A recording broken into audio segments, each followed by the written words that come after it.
Hi everyone, welcome to Mess to Masterpiece. My name is Alicia. If this is the first time that you're joining me, Happy New Year.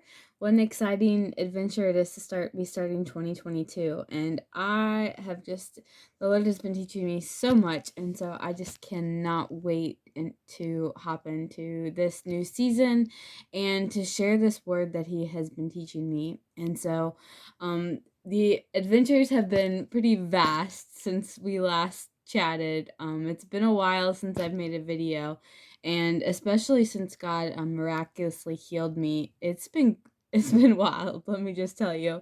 From going 7 miles hiking on the Appalachian Trail the day after Christmas, to baking Moana cakes, to finding home for the equipment that I had relied upon for over 2 years, like wheelchairs and bedside commodes and all these things that I no longer need. Even doing my own laundry, I've realized that it's the simple things and the little things really that matter and mean the most. And so part of this journey and these just past weeks has just been soaking it up and kind of just wondering what's next. And so as I've been just spending my days and just allowing the Lord to direct each step.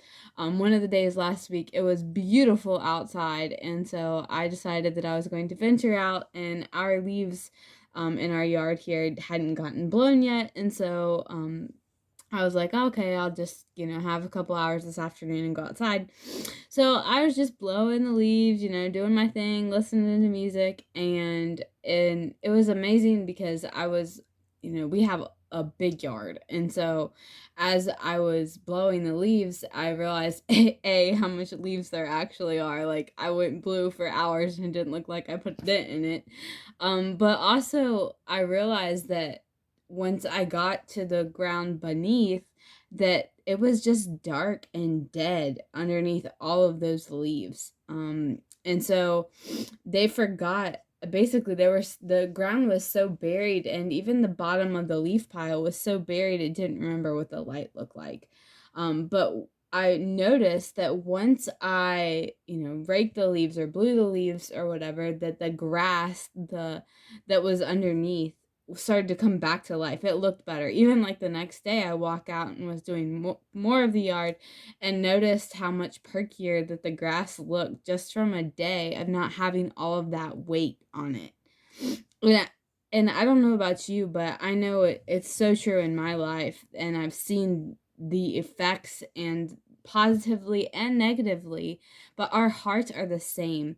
When we just continue to bury them in all the crap of this world and all the emotions and trauma and sin and just so many things, it can get to where we just kind of grow numb. Our hearts get deadened, and when we don't take to really dig it up and expose the truth, the ground, the reality of what life is beneath.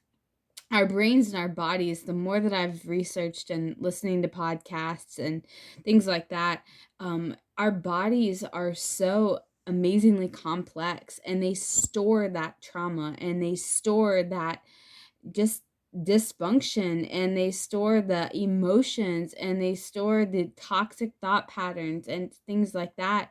It's all stored in our body, and so when we don't deal with it, it starts to come out in other ways. And I know personally that that manifested itself in many many ways in just my short time. I'm only 27, and I've seen how that has manifested, and I'm going to talk more about that because I feel like that is such a crucial thing that isn't brought to light much. And so that's exactly what we're going to do next moments together.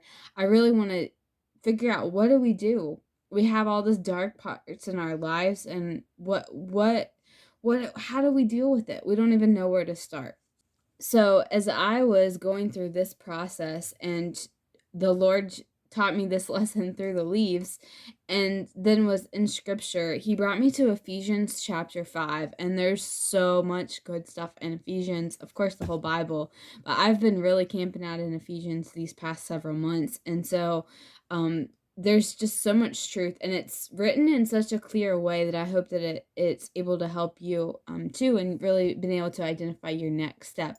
But we start out in Ephesians chapter 5. The first 7 verses really break apart this idea of imitating God and the things that are pleasing to God, and kind of breaking that down about the logistics of this, such sexual immorality, impurity, greed. Those are all things that are not of God. And so I share that, and one of the things that I've been learning is that it's not meant to be a rule book. This isn't meant to be a, a do this checklist kind of a mentality. But as I've been digging in my own life personally, I'm realizing that it has more to do with examining and becoming more aware of the root issues and the heart issues. And it's not meant to condemn. That's not God's nature. And when Paul was writing this, it really wasn't a condemnation. It's more like a love letter of wanting us to be able to become in more communion with one another, as well as in relationship with God, and grow deeper and stronger. And so it's really meant to help. So let me just I'll give you that preface first.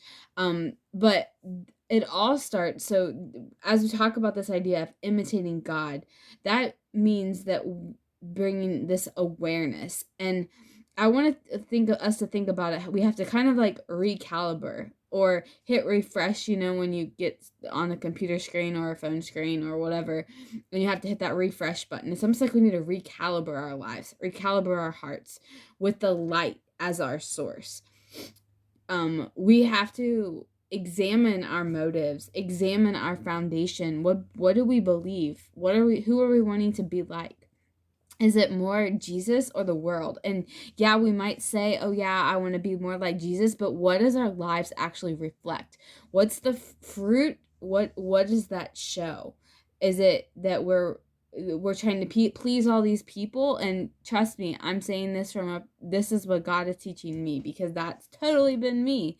I've been wanting to please other people and please even my own selfish flesh, and wanting to even just doing good things. It's not a bad thing, but when that becomes the priority, that is an issue. And so we really need to get down to what our foundation is, who our foundation is, what are we believing about ourselves, about what God says about us, and really going to the root. And just like as I was been processing and praying through this message, the leaves at the bottom of the leaf pile are all the same. They're all in the same boat. Kind of like how we're all in life, we're in the same boat. And there's so much darkness at the bottom. They're all those leaves that are all in the pit of our yard looking around there. It's all darkness. So they don't know anything different. It's more comfortable. But the leaves, they have to look beyond themselves, just like we have to go beyond ourselves, and they have to rely on the light. And that's how they grow, and that's how the grass grows underneath. And that's how we grow. We have to look beyond ourselves, and becoming aware is just part of that process. So then we get down to verse 8, and it says, "For once you were full of darkness, but now you have light from the Lord. So live as people of light." So those leaves down underneath that pile, they all knew darkness. But now that because of me raking them, they've been brought to the light. And so just like that, just like those leaves that seem so silly and simple, that's how our lives are. And they're meant to be when we become followers of Jesus. There's that transformation. You notice it says there for once. So that doesn't mean that was in the past. It doesn't mean right now. It says you were once this way and now it's this way. So there's a drastic change that occurs. And so I want you to think about your life. If you're a follower of Jesus, has there been a drastic change in your life? Is there any evidence that anything has happened, or is it that your life just continuing to be the same? I want you to think about that, not just in relationship to sin. Of course, that's an evident issue. thinking about the specific sins in your life that maybe you struggled with before that maybe you aren't now as so much.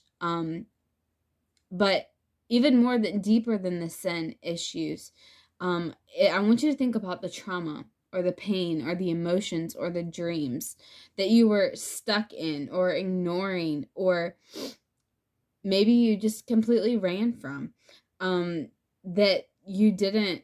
What have you buried? That's the issue.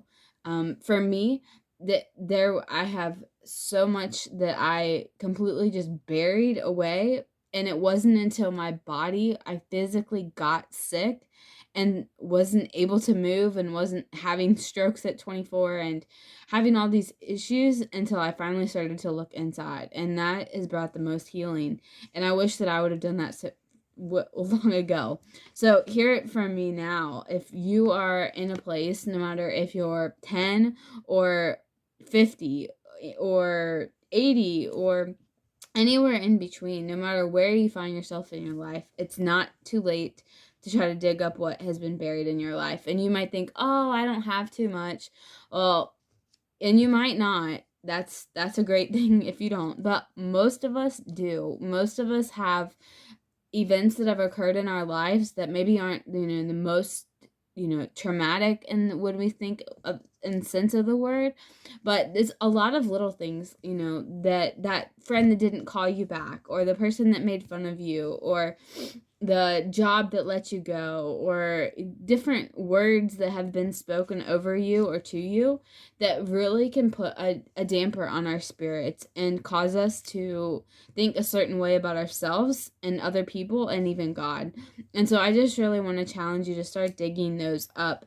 And there's so many resources that you can find to be able to do that. Whether it's reading other books, talking with a counselor, listening to podcasts, please reach out if you are in need of a specific resource or you are just wanting to get help. I would love to be able to help you in that way. But again, want to get back to thinking about those leaves and what have you buried. And again, you might not think, oh, I have, not much in my life, but when you look at the fruit of your life, then you'll be able to see. For example, for me, when I looked at the fruit of my life and saw, I'm saying I'm fine, but I'm 24 and have had, a stroke and blood clots and am on nutrition and just not, just continuing to live in fear and not really living what I would consider my best life, that was an issue. And instead of me continuing to ignore and deny and just continuing to bury on like and pretend like nothing ever happened, it was awful, the process, and it is awful some days more than others of digging that up, but I promise that it's worth it. And the freedom and the fruit that can come from that and just really leaning in is so worth it. So Alicia, what in the world are you like trying to say? Basically, I feel like at this point, that today that we've broken through with Ephesians 5 is that we have to just get our head out of the sand, and bring awareness to what is going on. Not only we have to get the attention off of ourselves or others and trying to compare ourselves to what the media says or what other people will say we should do, or blaming other people, and focus our eyes on Jesus. Because until we focus our eyes on Jesus, then we're not going to be able to get everything straight, folks. We're not going to be able to, we can't do it in and of ourselves. And so I hope that this has challenged you in some way, and I'm looking forward to next week breaking this down even further and looking at what the rest of this section talks about, and what, now that we are aware of these issues and we're trying to figure out, bring these things into the light, then what does the next step in the process look like? So I pray that you have an awesome week, and I'll see you next time.